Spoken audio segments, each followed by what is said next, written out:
Hello everyone, my name is Nivesh Kashyap. I am student of faculty of university of Delhi. तो इस video में काफ़ी एक इंपॉर्टेंट टॉपिक पे डिस्कशन करूंगा। मैं आपको उसका पूरा डिटेल बताऊंगा क्योंकि एक टॉपिक जो है काफ़ी कंट्रोवर्सी में रह रहा है, काफ़ी न्यूज़ में है अभी के टाइम पे, कॉलेजियम सिस्टम को लेकर के। और गवर्नमेंट के, जैसे कि आपने अभी न्यूज़ में सुना ही होगा कि जो लॉ मिनिस्टर का काफ़ी टाइम से स्टेटमेंट आ रहा है कॉलेजियम सिस्टम को लेकर के कि इसको अमेंड करना चाहिए, इसमें काफ़ी लूप फॉल्स हैं, दिस दैट। तो उसी के रिगार्डिंग ये वीडियो है। तो पहले समझते हैं कि कॉलेजियम सिस्टम है क्या, न्यूज़ में क्यों है, कॉलेजियम सिस्टम कैसे वर्क करता है, कैसे इवॉल्व हुआ, और इसमें ऐसा क्या है कि जो कंट्रोवर्सी क्रिएट कर रहा है। तो सबसे पहले समझते हैं कि कॉलेजियम सिस्टम क्या है, वाई न्यूज़। तो जैसा कि आपको पता होगा, recently the Indian minister of law and justice criticise the supreme court collegium system. ये काफ़ी न्यूज़ में है कि क्रिटिसाइज़ किया जा रहा है, गवर्नमेंट की तरफ से काफ़ी बयानबाजी हो रही है कि इसको लेकर के कॉलेजियम सिस्टम को अमेंड करने की ज़रूरत है। जैसे कि 2014 में, आपको अगर पता होगा, 2014 में जो है गवर्नमेंट एक बिल इंट्रोड्यूस की थी लोकसभा में, NJAC, national judicial appointment commission, जिसको 2015 में सुप्रीम कोर्ट ने अनकॉन्स्टिट्यूशनल किया था कि ये अनकॉन्स्टिट्यूशनल है। तो इसके बारे में आगे बात करेंगे। सबसे पहले बात करते हैं कॉलेजियम सिस्टम क्या है। तो कॉलेजियम सिस्टम है मतलब अपॉइंटमेंट, जजेस को अपॉइंट करने का जो होता है, अपॉइंटमेंट एंड ट्रांसफ़र ऑफ जजेस। आगे पढ़ोगे इसके बारे में, अपॉइंटमेंट एंड ट्रांसफ़र का जो करने का तरीका, जो प्रोसेस हो, कॉलेजियम सिस्टम के द्वारा ही होता है। और ये किस आर्टिकल में मेंशन किया है, काफ़ी इंपॉर्टेंट है आपके लिए एग्जामिनेशन पॉइंट ऑफ व्यू से। Article 124 clause 2 and article 217। Article 124 में क्या कहता है कि जो प्रेसिडेंट होंगे, प्रेसिडेंट जो होंगे वो सुप्रीम कोर्ट के, आर्टिकल 124 सुप्रीम कोर्ट के लिए और 217 जो है हाई कोर्ट के लिए है। तो सुप्रीम कोर्ट के जजेस को प्रेसिडेंट जो है अपॉइंट करेंगे, और हाई कोर्ट के जज को भी प्रेसिडेंट ही अपॉइंट करेंगे। यहाँ पे गवर्नर नहीं होगा। काफ़ी लोग कंफ्यूज हो जाते हैं कि गवर्नर नहीं होगा, तो आपको ध्यान रखना है। तो ये डील करता है आपके लिए, आर्टिकल इंपॉर्टेंट है कि अगर सुप्रीम कोर्ट की बात की गई है तो आर्टिकल 124, और अगर हाई कोर्ट की बात की गई है तो 217। और यहाँ पे दो और चीज़ इंपॉर्टेंट है, जो रिटायरमेंट एज होता है फॉर सुप्रीम कोर्ट जज का, वो है 65 ईयर्स ऑफ एज। काफ़ी कन्फ्यूजिंग है, बिल्कुल ईजी सा फैक्ट्स, लेकिन कन्फ्यूजिंग है। कन्फ्यूजिंग ये वाला नहीं है, कन्फ्यूजिंग सेकंड है जो बताऊंगा। जो रिटायरमेंट होता है हाई कोर्ट के जज का, वो है 62 ईयर्स, ये 65 ईयर्स नहीं है। तो 62 ईयर्स में हाई कोर्ट के जज को रिटायर करना पड़ता है, और 65 years is the age for supreme court जज। अब देखते हैं कि कॉलेजियम सिस्टम क्या है और कैसे इवॉल्व हुआ था। तो जैसा कि मैं आपको स्टार्टिंग में बताया था, the system of appointment and transfer of जजेस, ये काफ़ी इंपॉर्टेंट है। इससे अपॉइंटमेंट भी होता है और इससे ट्रांसफ़र भी होता है, सेम प्रोसीजर से। Has evolve through the judgements of supreme court and not by the act of parliament. ये जो प्रोसीजर है, ये कोई पार्लियामेंट का एक्ट नहीं है, ये पार्लियामेंट का एक्ट नहीं है। ठीक है, जैसे कि आपको पता होगा कि हमारे अंदर कोई भी रूल्स या रेगुलेशन या कोई भी बिल इंट्रोड्यूस होता है तो सबसे पहले पार्लियामेंट में होता है, उसके बाद ही वो लॉ में कन्वर्ट होता है। जैसे कि अगर कोई लॉ बनाना है आपको इंडिया में, तो जो लेजिस्लेटिव पावर होता है, जैसे लेजिस्लेचर्स जो होते हैं, जैसे कि पार्लियामेंट हो गया स्टेट में, स्टेट लेजिस्लेचर हो गया, तो वो लॉ फ्रेम करती है। तो लॉ फ्रेम करती है पार्लियामेंट के इनेक्टमेंट के थ्रू। लेकिन इस केस में जो है सुप्रीम कोर्ट, अगर इस केस की बात करूँ, तो ये जो लॉ है, लॉ कह लो या जो प्रोसीजर है कॉलेजियम सिस्टम का, ये सुप्रीम कोर्ट का जजमेंट दिया गया था, उसके बेसिस पे लाया गया है। और आप, सवाल यहाँ पे ये होता है, क्या सुप्रीम कोर्ट के पास पावर है क्या लेजिस्लेट करने का कोई भी लॉ को? तो आप एडमिनिस्ट्रेटिव लॉ में पढ़ोगे, एडमिनिस्ट्रेटिव लॉ में आप पढ़ोगे ये चीज़ कि जुडिशरी के पास भी कुछ लॉ बनाने का पावर होता है, एग्जीक्यूटिव के पास भी पावर होता है। आप जैसे डेलीगेटेड लेजिस्लेशन में पढ़ोगे कि एग्जीक्यूटिव भी कभी कभी क्या होती है, लॉ बनाती है जैसे। लेकिन जो मेजर पावर होता है, जो पावर है वो लेजिस्लेटिव के पास होता है। लेकिन सुप्रीम कोर्ट का जजमेंट भी एक तरीके से रूल बन सकता है, एक तरीके से लॉ बन सकता है, अगर उस पर उससे पहले लॉ नहीं बना हुआ है। क्योंकि कॉन्स्टिट्यूशन में कहीं भी ये नहीं लिखा गया है कि जो अपॉइंटमेंट होगा कैसे होगा, कौन करेगा ये लिखा हुआ है, लेकिन कैसे करेगा ये नहीं पता है। तो उस केस में अगर सुप्रीम कोर्ट का कोई जजमेंट आता है उस टॉपिक से रिलेटेड या उस इशू से रिलेटेड, तो वो लॉ बन सकता है। तो बात करते हैं कैसे हुआ था, इवोल्यूशन कैसे हुआ था। तो फर्स्ट जज केस हुआ था 1981 में, ये आपको याद रखना है, केस का नाम काफ़ी इंपॉर्टेंट है क्योंकि फर्स्ट टाइम था ये। तो इसमें क्या कंटेंट किया गया था वो हम देखते हैं। It declared that primacy of the CJI, chief justice of India, recommendation on judicial appointments and transfer can be refused. ये जो रिफ्यूज़ वर्ड है ना, काफ़ी इंटरेस्टिंग है, इसको आपको ध्यान रखना है। इसमें यह कहा गया था एक्चुअली कि जो प्रीमेसी होता है, प्रीमेसी मतलब सुपीरियोरिटी, जैसे अगर कॉलेजियम सिस्टम को सपोज करते हैं कि एक्स ए पर्सन है, इसको अपॉइंट करना है जज, तो क्या प्रेसिडेंट जैसे अपॉइंट तो करती है प्रेसिडेंट, जो फाइनल सील होता है और सिग्नेचर जो होता है अपॉइंटमेंट का उस प्रेसिडेंट का होता है, लेकिन जो रिकमेंडेशन सेंड करता है सुप्रीम कोर्ट, क्या उस रिकमेंडेशन को प्रेसिडेंट जो है मना कर सकते हैं, रिफ्यूज़ कर सकते हैं? तो इस फर्स्ट जज केस में यही कहा गया था कि transfer can be refused by the president. Of course president करेंगे। प्रेसिडेंट कैसे करेंगे? On the advice of prime minister, क्योंकि प्राइम मिनिस्टर जो होते हैं वो काउंसिल ऑफ मिनिस्टर्स को हेड करते हैं। आपने पढ़ा होगा कि जो प्रेसिडेंट हैं, president work on the advice of prime minister, advice of prime minister, और प्राइम मिनिस्टर जो है हेड करते हैं काउंसिल ऑफ मिनिस्टर्स को। तो अल्टीमेटली जो है prime minister council of minister के थ्रू प्रेसिडेंट को वो सलाह देते हैं कि इसको अपॉइंट करना, और प्रेसिडेंट जो है फाइनल उसको सील करते हैं अपने सिग्नेचर के थ्रू। तो ये कहा गया था, तो रिफ्यूज़ करने को कहा गया था कि रिफ्यूज़ कर सकते हैं, पहला पॉइंट। दूसरा क्या निकल के आया था इस केस में, एक मिनट पहले इसको मिटा देता हूँ, यहाँ से कन्फ्यूज़ हो रहे होगे आप, ठीक है, और क्लियर लगेगा। तो सेकंड क्या कहता है, ruling gave executive primacy over judiciary. ये इंपॉर्टेंट है इस केस में। अगर आप एलएलबी का प्रिपरेशन करते हो तो ये केस में हो सकता आ जाए कि किस केस लॉज में कहा गया था कि एग्जीक्यूटिव की प्रेमेसी है ओवर द जुडिशरी। तो फर्स्ट केस जज केस 1981 का केस था, इन judicial appointments for the next 12 years, ये कहा गया था। उसके बाद 1993 में सेकेंड जज केस आया था। तो supreme court introduce the collegium system holding that consultation really meant concurrence. यहाँ पे ये कहा गया था कि जो कंसल्टेशन है वो कंकरेंस होना चाहिए। इट मीन्स कि यहाँ पे बैलेंस की बात करी गई थी इनडायरेक्टली, कि बैलेंस किसके किसके बीच में होना चाहिए, रिकमेंडेशन में, recommendation and appointment, recommendation appointment, क्योंकि रिकमेंड करते हैं कौन, कॉलेजियम सिस्टम, अपॉइंट करता है कौन, प्रेसिडेंट। तो इन दोनों के बीच में एक बैलेंस होना चाहिए, जो कि काफ़ी इंपॉर्टेंट था। तो बैलेंस, उसके बाद it added that it was not CGI. ऐसा क्यों कहा गया था? क्योंकि सीजीआई जो चीफ जस्टिस ऑफ इंडिया है उनका ओपिनियन सिर्फ नहीं था इसमें बाकी जो सीनियर मोस्ट जजेस थे सुप्रीम कोर्ट कॉलेजियम का जो पार्ट होते हैं, जैसे जो कॉलेजियम सिस्टम में क्या होता है, अभी फिलहाल की बात करूँ अगर मैं, तो एक चीफ जस्टिस ऑफ इंडिया और 4 अदर सीनियर मोस्ट जजेस, सीनियर मोस्ट जजेस, ये जो होता है अभी कॉलेजियम का पार्ट है। मतलब अभी जो फिलहाल है, अगर आप 2023 की बात कर रहे हो तो ये कॉलेजियम सिस्टम है अभी, लेकिन उस टाइम पे ऐसा नहीं था। उस टाइम पे क्या था, आगे देखते हैं। उस टाइम पे क्या था कि एक सीजीआई प्लस 2 सीनियर मोस्ट जज, मतलब टोटल 3 लोग थे, 3 पर्सन का कॉलेजियम हुआ करता था उस टाइम पे। लेकिन अभी क्या है, जैसे कि आप थर्ड जज केस में देखोगे 1998 में ये बदल दिया गया था। Supreme court on president reference, article 143, ये इंपॉर्टेंट आर्टिकल है आपके एग्जामिनेशन के लिए। आर्टिकल 143, आर्टिकल 143 क्या कहता है? आर्टिकल 143 के अकॉर्डिंग प्रेसिडेंट जो है, president of India can ask the supreme court to advise him. President जो है सुप्रीम कोर्ट से किसी भी इशू पे जो कि अर्जेंट मैटर का हो, वो सुप्रीम कोर्ट से मतलब मांग सकते हैं कि इस पे आप अपना ओपिनियन दो। लेकिन supreme court is not bound, supreme court opinion देने के लिए बाउंड नहीं है। ये काफ़ी क्वेश्चन में आता है कि क्या अगर प्रेसिडेंट अगर आर्टिकल 140 के 3 अगर वो रिकमेंडेशन मांगते हैं, कुछ ओपिनियन मांगते हैं, तो क्या सुप्रीम कोर्ट बाउंड है? नहीं, बाउंड नहीं है बिल्कुल भी, वो मना कर सकते हैं, ठीक है। लेकिन ऐसा होता नहीं है, मना नहीं करते वो, ठीक है, वो बस ऐसे प्रोविज़न में। तो आर्टिकल 143 आपके लिए काफ़ी इंपॉर्टेंट है।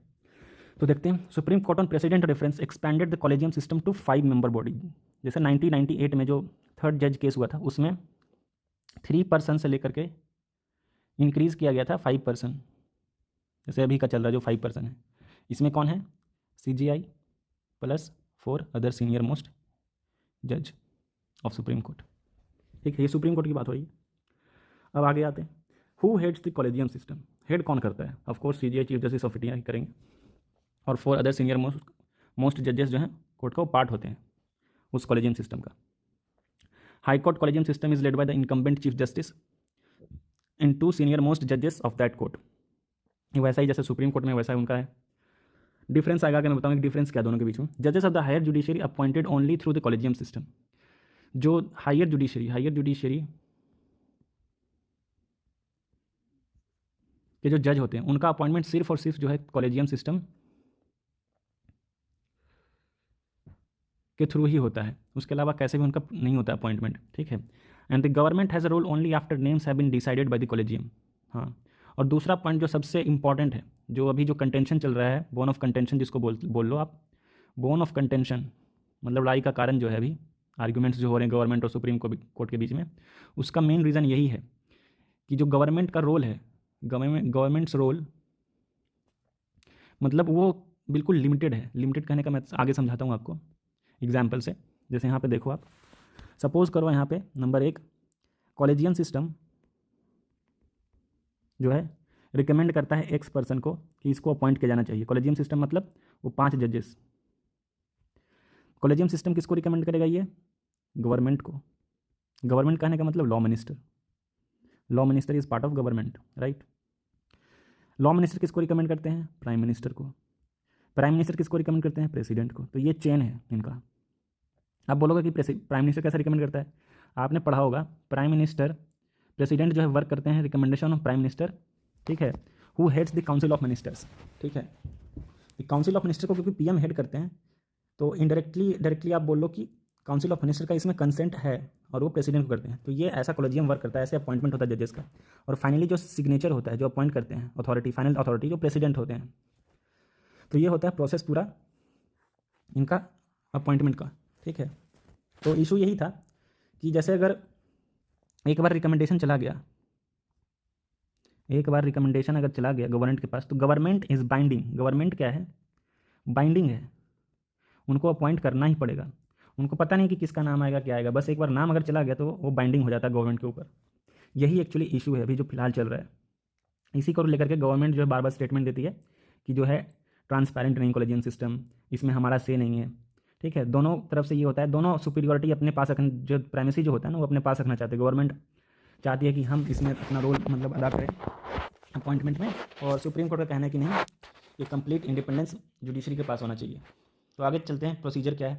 प्रोसीजर वैसे मैं आपको बताई दी हूँ, जैसे कि आप देख सकते हो, president appoint CGI and other supreme court जजेस कंसर्न। हाँ, एक और चीज़ यहाँ पे है, ये सेकंड पॉइंट आप देख लो थोड़ा सा, जैसे चीफ जस्टिस ऑफ इंडिया है, इनको भी अपॉइंटमेंट कौन करता है? प्रेसिडेंट, ठीक है। लेकिन इनका जो ये कौन अपॉइंट होगा नेक्स्ट चीफ जस्टिस, ये कौन तय करेगा? जो present chief justice of India है, ठीक है, जब वो रिटायर होंगे तो रिटायरमेंट से पहले वो किसी एक, जनरली क्या होता है, ये कोई रूल नहीं है लेकिन ऐसा नोशन है कि वो सीनियर मोस्ट जो जज होगा सुप्रीम कोर्ट का, उनका वो नाम रिकमेंड करते हैं प्रेसिडेंट को, और प्रेसिडेंट क्या है फिर से उसको अपॉइंट करता है। तो ये प्रोसीजर है चीफ जस्टिस ऑफ इंडिया का सिलेक्शन का, ठीक है। तो ये है, वो यहाँ पे रिकमेंड्स इज सक्सेसर, और कोई ऐसा मतलब प्रैक्टिस नहीं, इन प्रैक्टिस है, स्ट्रिक्टली नहीं है, लेकिन सीनियरिटी बेसिस पे किया जाता है। रूल नहीं है ये कोई रूल नहीं है इसमें, ठीक है, कि सीनियरिटी होना चाहिए, लेकिन ऐसा प्रैक्टिस में चलते आ रहा है, तो चलते आ रहा है, ठीक है।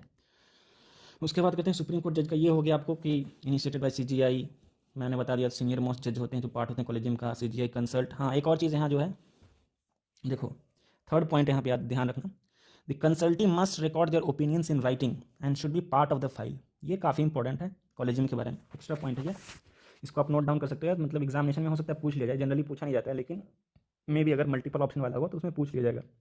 और कैसे, इसका मतलब पहले समझते हैं हम यहाँ पे। सपोज करो चीफ जस्टिस ऑफ इंडिया जो है, ठीक है, और उनका जो कॉलेजियम सिस्टम है, क्योंकि सपोज करो जो जज का जो अपॉइंटमेंट होता है वो हो सकता है वो हाई कोर्ट के जज हो, इससे पहले अपॉइंटमेंट सुप्रीम कोर्ट के जज बनने से पहले वो हाई कोर्ट के जज हो सकते हैं, या कहीं भी और कोई बार के मेंबर हो सकते हैं, ठीक है। तो कहीं पे भी सपोज करो हाई कोर्ट के मतलब मेंबर, हाई कोर्ट में जज हैं या कुछ, ठीक है, तो उनको सुप्रीम कोर्ट में आना है। तो कॉलेजियम तो डिसाइड करती है किसको बनना है। कॉलेजियम कौन है? सुप्रीम कोर्ट का पूरा कॉलेजियम है ये। लेकिन यहाँ पे क्या है, जो हाई कोर्ट के सीनियर मोस्ट जज होंगे उनका ओपिनियन भी मैटर करता है, उनसे ओपिनियन भी लेना होता है कॉलेजियम सिस्टम को, वही लिखा गया। और ओपिनियन वो सिर्फ ओरल नहीं होता, इन राइटिंग होगा, और it should be the part of the file. मतलब जो भी ओपिनियन वहाँ के सीनियर मोस्ट जज देंगे वो राइटिंग में, इन राइटिंग फाइल में लिखा होना चाहिए। ये फॉर्मल नहीं है, ये इनफॉर्मल नहीं है, बिल्कुल फॉर्मल है, और ये पार्ट है उसका प्रोसीजर का। तो ये इंपॉर्टेंट है, इन राइटिंग होना चाहिए। हाई कोर्ट में भी सिर्फ वही है, रिपीट किया गया कि कैसे होना है। हाई कोर्ट का आपको बता दिया। और हाँ, हाई कोर्ट का सबसे इंपॉर्टेंट पॉइंट ये है, देखो वहाँ पे रिकमेंडेशन हम किसको भेजते थे? लॉ मिनिस्टर को। नहीं, लॉ मिनिस्टर किसको भेजते थे? प्राइम मिनिस्टर को, प्राइम मिनिस्टर प्रेसिडेंट को। यहाँ पे क्या है, थोड़ा सा चेंज है, यहाँ पे recommendation is send to chief minister, ठीक है। यहाँ पे डायरेक्टली क्या है, चीफ मिनिस्टर को भेजा जाता है रिकमेंडेशन, और चीफ मिनिस्टर किसको एडवाइस करते हैं? गवर्नर को। और गवर्नर किसको सेंड करेंगे? लॉ मिनिस्टर को। और लॉ मिनिस्टर अगेन वहाँ से फिर PM एंड देन प्रेसिडेंट। तो ये पूरा इनका साइकिल है। कैसे, तो अगर आपको पूछे कि देखो अपॉइंटमेंट जो हाई कोर्ट के जज हों या सुप्रीम कोर्ट के जज हों, दोनों का अपॉइंटमेंट जो होता है वो प्रेसिडेंट के द्वारा ही होता है। ठीक है, इसमें कोई कन्फ्यूजन नहीं होना चाहिए। ऐसा नहीं कि हाई कोर्ट का जज है तो उसको गवर्नर अपॉइंट करें, नहीं, गवर्नर जो है अपॉइंटमेंट नहीं करते हैं, प्रेसिडेंट ही करते हैं। बस गवर्नर के थ्रू लॉ मिनिस्टर को जाता है, लॉ मिनिस्टर पीएम, देन वही प्रोसीजर। अब देखो जो सबसे बोन ऑफ कंटेंशन है, इशू क्या है, सबसे इंपॉर्टेंट वो समझते हैं, क्योंकि वो तो फैक्ट्स था ऊपर जो हमने किया था। एग्जामिनेशन ऑफ पॉइंट व्यू से जो ऊपर वाला ज़्यादा इंपॉर्टेंट है, नीचे वाला जो अगर आप कोई रिटन एग्जामिनेशन या मेंस वगैरह लिखना चाहते हो, ऐसे वगैरह के लिए वो यहाँ पे काम आ सकता है। क्या है, एक्सक्लूजन ऑफ द एग्जीक्यूटिव, ये इंपॉर्टेंट है, सबसे इंपॉर्टेंट यही है। ठीक है, एक्सक्लूजन ऑफ द जो है एग्जीक्यूटिव, ये काफ़ी इंपॉर्टेंट है। ऐसा क्यों, जैसे कि आपको पता होगा जो प्रोसीजर है अपॉइंटमेंट करने का, जैसे जो कॉलेजियम सिस्टम का, उसमें किसी भी एग्जीक्यूटिव बॉडी का, कोई मिनिस्टर, किसी गवर्नमेंट का कोई भी इंटरफेयर नहीं होता है। कॉलेजियम सिस्टम अपने आप में वर्क करती है, अंदर वर्क करती है, और किसी को उसका पता नहीं है कि कैसे वर्क करती है। उनका कोई पब्लिक में नहीं आता है, पब्लिक डोमेन में कोई प्रोसीजर उनका नहीं है। तो ही कहा गया है कंप्लीट सिक्रेसी मेंटेन रखते हैं वो कॉलेजियम सिस्टम वाले, कि कैसे करते हैं। इससे गवर्नमेंट को दिक्कत है कि पब्लिक ओपिनियन में आना चाहिए, फेयर होना चाहिए, ट्रांसपेरेंट होना चाहिए, दिस दैट। ठीक है, वो also held that they are not accountable to any administrative body और that may lead to wrong choice of the candidate। Suppose करो कॉलेजियम सिस्टम किसी एक्स पर्सन को चूज़ करता है, उसका कोई प्रोसीजर नहीं, कैसे, अगर 5 लोग अगर मान जाते हैं कि ये पर्सन को जज बनना है सुप्रीम कोर्ट का, तो ये पर्सन बनेगा ही बनेगा। ठीक है, तो अकाउंटेबिलिटी नहीं है, इसको कोई चेक नहीं कर सकता है कि ऐसा इसको क्यों बनाया गया, इस पर कोई सवाल नहीं कर सकता है। ठीक है, ऑफिशियली कोई सवाल इस पर नहीं कर सकता है, यही इसका एक जो है डिमेरिट है। तो वही कहा गया, they are not accountable to any administrative body that may lead to wrong choice of the candidate. हो सकता है वो गलत चॉइस कर सकते हैं, किसी अपने इंसान, अपने मतलब किसी जन को बना दे वो जज। ठीक है, ऐसा कंडेम किया जाता है कभी कभी गवर्नमेंट की तरफ से। तो दूसरा वही है chance of favouritism and nepotism, जैसे आपको पता है कि अपने लोगों को ही बना दिया जाए, क्योंकि जो सिस्टम है does not provide any specific criteria for testing, कोई भी स्पेसिफिक क्राइटेरिया नहीं है टेस्टिंग के लिए। तो जब स्पेसिफिक क्राइटेरिया नहीं है तो ट्रांसपेरेंट कैसे हुआ, ट्रांसपेरेंट कैसे हुआ, नहीं हुआ, क्योंकि अगर प्रोसीजर नहीं, रूल्स नहीं है बनाने के लिए, तो ट्रांसपेरेंट नहीं है। तो ये क्लेम है गवर्नमेंट का, जैसे बताया नॉन ट्रांसपेरेंसी, जुडिशियल सिस्टम, वही सब regulation of the against the principle of check and balance. जैसे आपने पढ़ा होगा सेपरेशन ऑफ पावर, तो सेपरेशन ऑफ पावर आपने पढ़ा होगा एडमिनिस्ट्रेटिव लॉ में या कॉन्स्टिट्यूशन में भी है ये। तो सेपरेशन ऑफ पावर का ही एक है मतलब ब्रांच, जिसको चेक एंड बैलेंस कहते हैं। जैसे अगर मैं इंडिया की बात करूँ, इंडिया जो है स्ट्रिक्टली सेपरेशन ऑफ पावर को फॉलो नहीं करती है। India does not follow strict principle of separation of power. ठीक है, सेपरेशन ऑफ पावर का ही एक पार्ट है check and balance. Separation of power मतलब क्या होता है कि जुडिशरी अपना काम करेगी, एग्जीक्यूटिव अपना काम करेगी, लेजिस्लेटिव अपना काम करेगी। लेकिन मैंने आपको वीडियो के ऊपर में बताया था एक चीज़।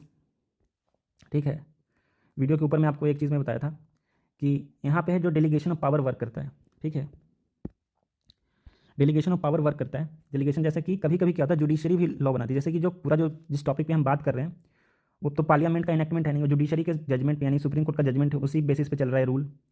तो रूल बनाने का काम तो लेजिस्लेचर का है, लेकिन यहाँ पे तो सुप्रीम कोर्ट का जजमेंट वो काम कर रहा है। तो इंडिया में क्या है कि हम चेक एंड बैलेंस का काम करते हैं। चेक एंड बैलेंस का मतलब क्या है कि अगर जुडिशरी ओवर रीच करती है, ठीक है, तो पार्लियामेंट के पास पावर है कि उसको चेक एंड बैलेंस करे। अगर एग्जीक्यूटिव करती है तो एग्जीक्यूटिव या लेजिस्लेचर करता है तो जुडिशरी के पास पावर है कि उसको चेक एंड बैलेंस करे। जैसे आपको पता होगा कि इसी एग्जाम्पल को हम लेते हैं, जैसे एनजेसी वाला लेते हैं अगर एग्जाम्पल हम, तो एनजेसी 2014 में इनेक्ट किया गया था।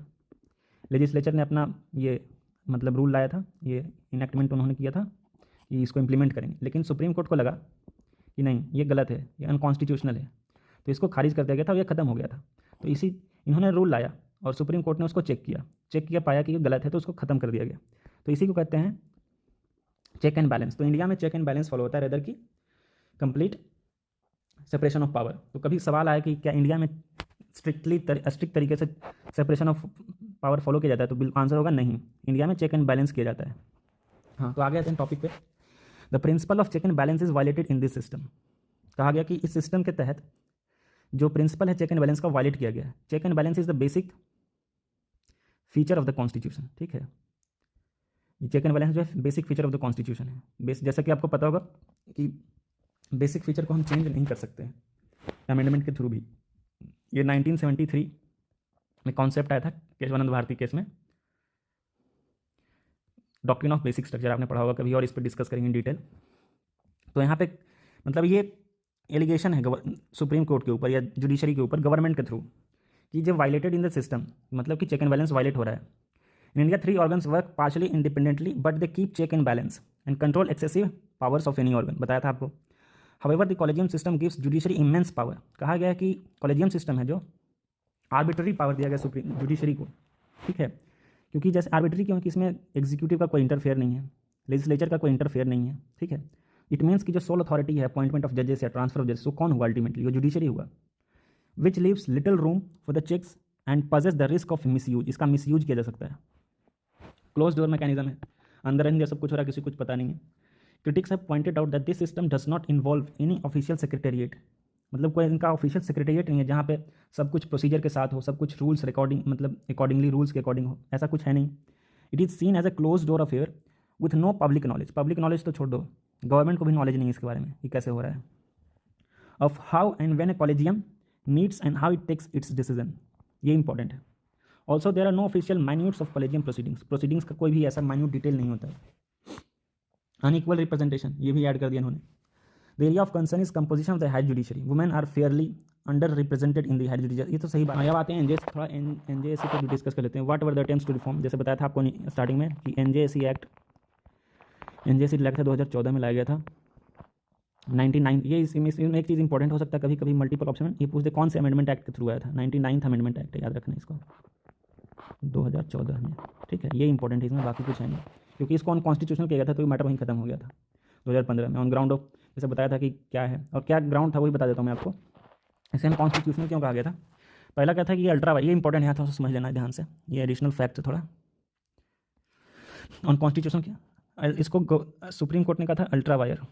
अल्ट्रा वायर क्या होता है, जब आप अपने जुरिडिक्शन के आगे जाके कुछ मतलब फ्रेम करते हो रूल्स या रेगुलेशन या कोई इनैक्टमेंट या लॉ लाते हो, तो उसको कहते हैं अल्ट्रा वायर। दूसरा मैं समझाता हूँ क्यों अल्ट्रा वायर कहा गया था। दूसरा इसको कहा गया था कि ये अनकॉन्स्टिट्यूशनल है,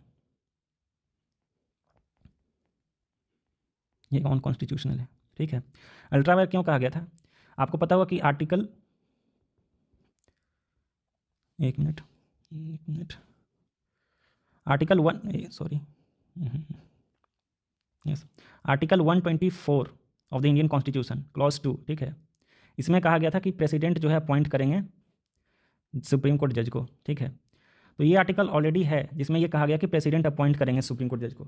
तो फिर से एक नया मतलब अपॉइंटमेंट कमीशन क्यों लाना, जब ये मतलब कॉन्स्टिट्यूशन में अगर ऑलरेडी दिया हुआ है कि अपॉइंटमेंट होगा ऐसे, तो ये नेशनल जुडिशियल अपॉइंटमेंट कमीशन का लाना एक अपने आप में अल्ट्रा वायर है, ये कहा गया था। और इसको अनकॉन्स्टिट्यूशनल कहा गया था इसलिए क्योंकि ये जुडिशरी कहा जाता है इंडिपेंडेंट बॉडी है, जुडिशरी के इंडिपेंडेंस को हिंडर कर रहा था, ये हिंडर कर रहा था कि अनकॉन्स्टिट्यूशनल है। बाकी वे फॉरवर्ड ये सब तो ऐसे ही है। बाकी इस वीडियो में इतना ही, अगर आपको कुछ पूछना है तो कमेंट बॉक्स में पूछ सकते हैं। और नेक्स्ट वीडियो इसी पे, क्योंकि ये काफ़ी इशू है तो इससे काफ़ी मतलब चांस है कि आपके एग्जाम में क्वेश्चन इससे आए, ठीक है। और इसमें जितने भी फैक्ट्स मैंने आपको बताया, ठीक है, वो आपके लिए काफ़ी इंपॉर्टेंट है। जितने भी केस लॉ इसमें है वो भी काफ़ी इंपॉर्टेंट है आपके लिए। और वैसे भी इन जनरल आपको पता होना चाहिए कि भी क्या चल रहा है क्या नहीं चल रहा है। तो इस वीडियो में इतना ही। बाकी अगर कुछ पूछना है related to CUT PG LLB जो एग्ज़ाम होगा 2023 में, या फिर कोई भी एग्जामिनेशन की आप तैयारी कर रहे हो, अगर आप CDS CAPF कर रहे हो तो उसमें पूछ सकते हो मैं कमेंट बॉक्स में। तो इस वीडियो में इतना ही। बाकी thank you and have a nice day.